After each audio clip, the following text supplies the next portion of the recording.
So, Your Excellencies, ladies and gentlemen, thank you for joining us today. This upcoming Sunday, on the 23rd of July 2023, Cambodia will be hosting its 7th national election. And with this, I would like to welcome you to our talk show on Cambodia's national election, hosted by Asian Vision Institute. My name is Rosette. I am the director of the Center of Advanced Research and Legal Studies. The first episode of the show was on Cambodia's election and democracy since 1993, a historical and comparative analysis. With this episode, we now jump forward 30 years to Cambodia's national elections happening this weekend. I would like to welcome and thank Dr. Suthikun, who is the director of the Center for Sustainable Development Studies at ABI, and Bong David, who is a research supervisor at the Research Center of ABI, for joining us today. I'll start with the first question. We'll start with Dr. Suthikun. So Cambodia has successfully held six national elections since its constitution in 1993. What can we anticipate from this year's national election, and what does the NEC have in hand to ensure a smooth election process and public order during and after the election? Thank you for the question.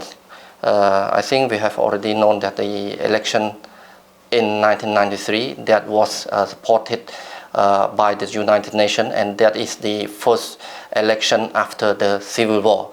Since then, we have conducted by our own for maybe more than 10 elections. And we also have a lot of experience and met a lot of challenges. The National Election Committee have transformed those challenges into their capacity and improved their capacity in organizing those elections, and all the elections that have been conducted was successful. I suppose that this election this year also will be a successful election, because I have seen maybe I can contribute in three factors. The first one is about the voter registration. Since 2016, the National Election Committee have computerized the voter list into the digital one. And also the process of registration, they also transform it into digitalization. And this means that one people can vote, can register only one time. It guarantees the principle of one voice, one person. And it will be it can guarantee the fair and transparent the election for Cambodian people. For now, as I understood, the vote registered have been increased from about 1.3 million from 2018. As in 2018, we have only 8 million point 4, around 8 million point 4, and now we have about 9 million point 3. 0.7 of registered voters. And the second one is about the preparation of the transparent preparation process of the National Election Committee. The NEC always try to publicly announce and be transparent to every stakeholder. They announce about all stuff that they are doing toward the elections.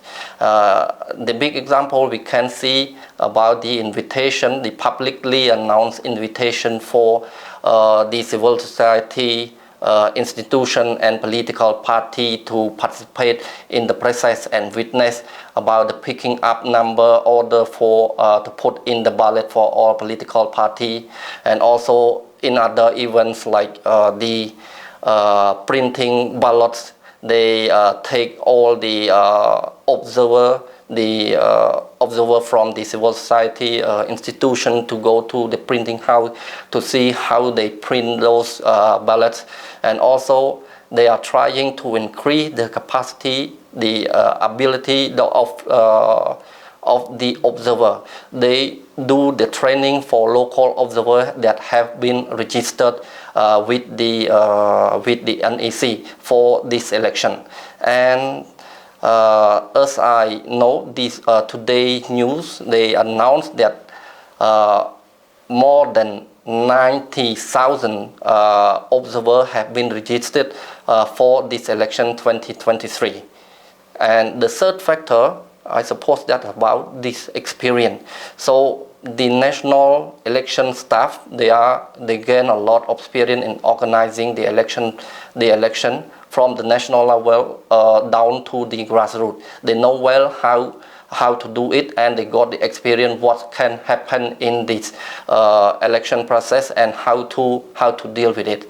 Not only the main player like the National Election Committee staff, but also the observer. Observers come from many corners of the society, of Cambodian society. They are also gone through many election process. Then they are very expert in their skill. So these kind of factor will contribute to this election and make this election a success one, a free and fair. And I think it will be acceptable for all the 18 political parties that have registered. Thank you. Thank you, Dr. Sitikun. Bon David, would you like to add anything?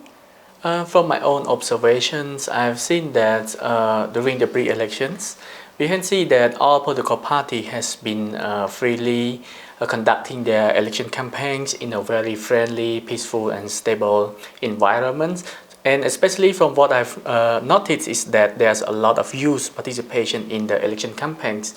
So every youth or the eligible citizen, they can participate, they can join, they can go to the election campaigns with the political party that they support without any discrimination or many other incidents happen during the election campaigns. And I hope that in the few days there will be the final election campaigns and the atmosphere will be more cherished, harmonized between all political parties, and there will be no incidents. And another thing is that we can see that the National Election Committee has done a great job in planning, organizing, and especially in preparing and deliver the ballot box and the inks to the other parts of the country, and especially to the polling stations. So we can see that from the past experience that we have been conducting more than 10 common youth elections and also the 6 previous national elections, I do believe that this election will be a success and in a very free and fair and transparency manner. So on the 23rd of June 2023, Cambodia's National Assembly unanimously approved an amendment to the election law, which prohibits those who don't vote in this election from running for office in the future. What is your perception on this, and how does it impact Cambodia's democracy and its multi-party principle? Maybe we'll start with Bong David. Regarding to the amendments of the laws that prohibits the person who did not go to vote to stand for the office in the next election, I think the Senate has the good reason to do that, because first of all, it is to avoid further incitement and large-scale boycotts, because from previous experience that we know that some political party has bad intentions and always try to incite or provide misinformed information about the election law and election practice. And they try to incite the people, especially the people who are living in the rural area, about the NEC, about the government. So they're trying to pan the NEC and the government in a bad way. So this law is that provide a very logical explanation, is that if you really want to become a senator or a prime minister, you need to go to vote. So how can the people support you if you don't go to vote? So you have to go to vote so that the people who support you can also vote for you as well in the future. And the last but not least is that it's promote a very good governance and electoral system in the future for Cambodia. Yes. Thank you, Bong. Dr. Du would like to add anything? Oh yes, and on this amendment on the law, the election law on member of the National Assembly that prohibit of being candidate if you miss or you do not go to vote for the 2 consecutive elections, you will be banned from the next standing from the next candidate. This is if we say that it is a law, it is fair because it is for every political party. It does not address to specific ones. It's for all. So And one more thing that I have seen, that this law is like attracts a lot of comments and a lot of discussion, a lot of critics through the social media, and it may be the one that have a lot of contribution from the social, from the civil society, or from the Cambodian society to for the input to this law. And among the critic that I have read, a lot of comment is on about the timing of the amendment. They say that the timing of this amendment is in a rush manner. It takes a very short time to amend this law, and maybe the experts or the lawmaker cannot overview or maybe see the whole picture of the implication when the law is implemented. But I think this law that have been amended for all, and it won't affect the multi-party system for the democracy in Cambodia. And it is for all, as I already mentioned, and I think that it is on the right way because it encourages people to go to vote. So we are on the right way for the prosperity of democracy in Cambodia. I would like to add upon what Dr. Satikon has mentioned is that the amendment of the law is only affects on the person who stand for the office, but not affect to the voter rights. So moving on to our last question. During the National Election Day, Cambodia has invited international and local non-governmental groups to participate as observers of the election process. And after the vote, they're allowed to issue a report on their findings. In this regard, what role do you think that they play in our election this year? And does their participation further contribute to Cambodia's commitment to a free and fair election? Okay, thank you for the question. I think this is very important, and observer always play the crucial role in the election process. We may have several types of observer. We can start from the observer from the political party that we call that it is the political agent. They always stay on the day of the election. They always stay in the polling station to balance to see what is happening, what is going on in the polling station, and they are the one who guard and protect the democracy in that election days also. And the other one, we can say that we have local observer and international observer. The international observer, they got the special permission to go around Cambodia to see all the polling station as they wish on that day, on the day of the election. And the local observer also are in place. They are to see in their local area, to visit the local area polling station to observe there. But those of them, they are very crucial, very important, as they are the eye of the society to see what happened in this day. Because people cannot see around, they can see only around in their area what's happened in their maybe 1, 2, 3 polling station around their house, around their villages. But they cannot know about other polling station in that happen, or the thing that happen in other polling station around the country. These observers are very crucial because they can see, they can claim, they can publicize what is happening in those. And it is also the window for people to see if it is the fair and free elections. After the election, after the observation, they will issue the report. The report will be very important for NEC and also for the development of the democracy in Cambodia, because the international observer, they got many experiences from other countries. They maybe have been seen the election in various countries, and they bring all those kind of experience to come to Cambodia to observe, and then they give the comment.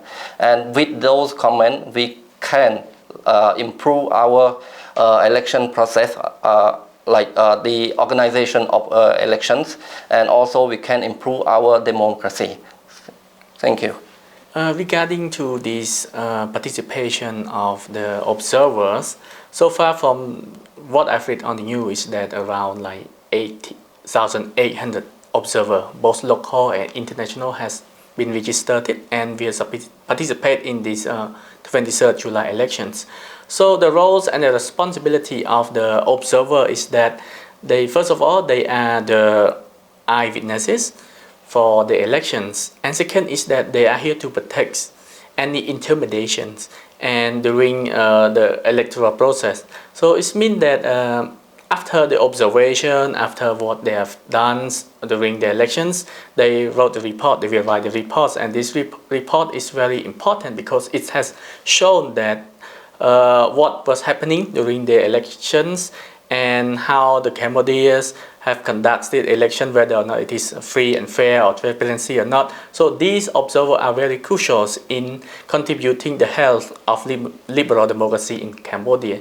So I think it's very good that Cambodia has more mature democracy right now. So we are the country which we can open for all like local and international observer to come and learn and observe what is happening and the electoral process. So these international observer, they can go back to their country and they learn and use what they have learned from Cambodia, something like that. And last but not least is that they need to work with the local NEC staff to ensure that there will be no intimidation or there is no irregularities regarding to voting and also the counting the paper as well. Yes. So it seems that our time is now running out. I would like to thank once again Dr. Sutikun and Von David for taking the time to be with us today.